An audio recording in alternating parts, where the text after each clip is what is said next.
Diyos nga inyong nadawat. Kay nag-ingon ang Diyos, gidungog ko kamo sa takna nga akong ikahimutan. Gitabangan ko kamo sa adlaw sa kaluwasan.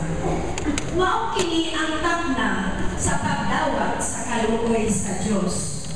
Karon mao ang adlaw sa kaluwasan. Binigyan namo ang paghimog kapandulan aron walay makasaway sa among duha. Hinunua sa tanang gibuhat namo among gipakita nga mga sulugon kami sa Dios.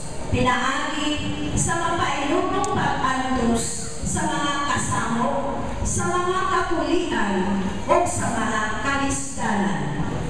Gipamunalan kami, dipriso o gisamo sa mga tao. Nahabo kami pag-ayo o kanunay nga walay tulog o kaon. Ipakita namo nga kami mga sulugon sa Dios. Pinaagi sa among kaputli, kaalam, pailog, kaluoy, o pinaagi sa Espiritu Santo o sa among matuod nga gugma, ingon man sa among pagsangyaw sa kamatuoran o sa lahom sa Dios.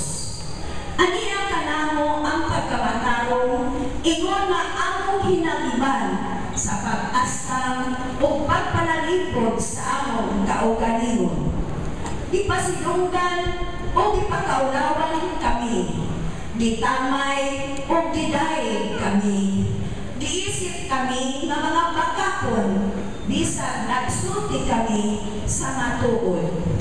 Bisan dili nila na ilang kami pag-ayo, bisan daw mga patay kami, apan buhi ay sumala sa inyong nakita.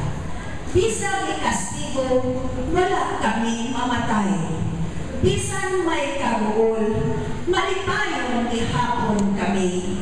Mga kabos kami, apan daghang nangadato, tungod kanamo. Daw walay mga lahok kami, apan tag-iyan ay sa tanang butang. Ang pulong sa Ginoo. Salamat sa Diyos.